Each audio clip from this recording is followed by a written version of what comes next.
Hello, law students. This is Mrs. Politsky, and I have your notes for Chapter 15, Consumer Protection, Section 1, Federal Protection. So as we go along, make sure you fill in the information that you need. We're going to start with talking about federal protection.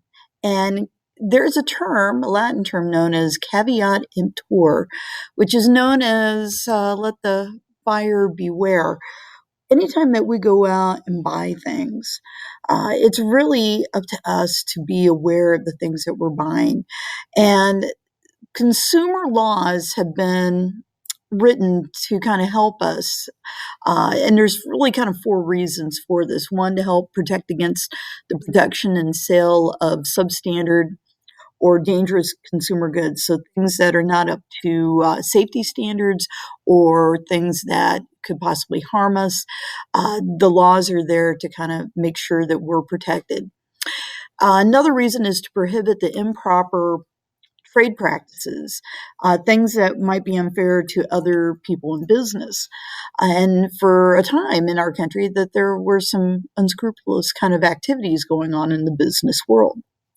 Another reason requires that licenses and inspections are used to help ensure compliance with the law. And so that might mean that people who are in certain industries, such as the restaurant industry, or maybe even professional jobs such as education or medicine, carry licenses to basically ensure that they have been educated or trained in such a way that they are going to be able to provide services that are up to par. Inspections of facilities such as facilities in the food industry to ensure that the foods that we're getting are not contaminated. And then finally, to provide remedies for persons who have been injured. So if you have been served maybe food that's been mishandled, that you have an avenue to get some type of maybe not retribution, but to be compensated for your losses or damages. So protections against substandard goods. There have been some government policies that have come about. In 1972, we had the birth of the Consumer Protection or Product Safety Commission. And really what they do is they look at products that are basically for consumption or for consumers that you might find in your home. And they're trying to make sure that those products are safe, such as down below there's a picture of a crib, making sure that products for babies are safe and not necessarily going to bring any harm or injury to them. Further back in time, we had the Food and Drug Administration, FDA. This comes about the time of the progressive era in American history, so at the turn of the 20th century. And the FDA just requires that the production facilities for cosmetics, food, drugs be clean, and that the products be prepared from ingredients that are fit for human use or consumption. And the term that they like to use is adulterated, products that do not meet the FDA standards. So if there are things that are out there that are not up to par, this is the label that sometimes gets used. The FDA has been criticized for extreme cautiousness. It does take a long time for drugs to be approved. And so usually the FDA requires like 10 years of testing. If an individual wants to be in a trial, they have to kind of sign off saying that they understand the risk, but that might mean that they might get exposure to maybe a drug treatment that might be helpful for curing a disease sooner opposed to later. Finally, the National Bureau of Standards. This was established by Congress to make sure that there's a standardized set of actual weights and measurements. And that allows for those people who are inspectors to go through and be able to measure, like, for example, a gallon of gas, what curtails a gallon of gas and how that's going to be measured, or a pound of bananas, or a bushel of corn, or a foot of rope. All of that has a uniform standard. And when inspectors go out, they use those standards consistently. Protection against unfair trade practices. What federal agencies was the officer of the magazine concerned about? This goes back to your textbook, and that has a lot to do with the Federal Trade Commission.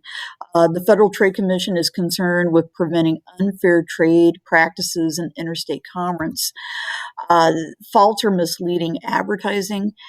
This is advertising that is intentionally deceiving or making untrue claims of quality or effectiveness, or it fails to reveal critical, important facts. And occasionally we will have commercials or advertise print ads or ads that are out on the internet that are making false claims, and it's kind of up to Federal Trade Commission to kind of weed those out. And then illegal lotteries or confidence games. This is a required payment of money or something else of value to participate. The winner or winners are supposed to be determined by chance rather than skill.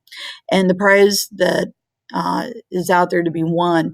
Holding or participating in such gambling schemes is illegal, and the violators can be subject to fines or imprisonment.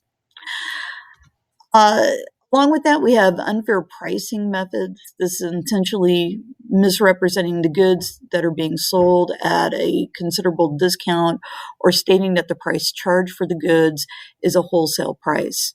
Both are unfair pricing schemes and such, they're illegal.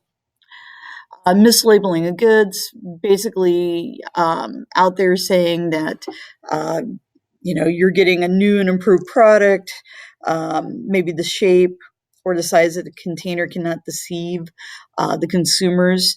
Warning labels must be provided as such. Sometimes we have some products that are out there that really kind of glean on being very close to being mislabeled. And so that there are certain things that have to be stated to make sure that that's out there. Selling used articles is new. So for the most part, if something, for example, somebody goes and buys a product and they return it, and then the store puts it back on sale, something has to be said that this is not necessarily a brand new product. This also goes into the sale of automobiles. You can't go back and fix odometers to make it look like the car has less miles on it. Anything like confusing brand names or trademarks. There's a lot of that that goes on in our country as far as like trying to fool consumers with black market products. Unordered merchandise, meaning that you had thought that you were going to get something and it never comes in. You have some safety nets for that. Commercial bribery, basically using that as a mean to kind of take advantage of people, or fraudulent telemarketing or internet schemes. All that falls under these categories. Thank you very much.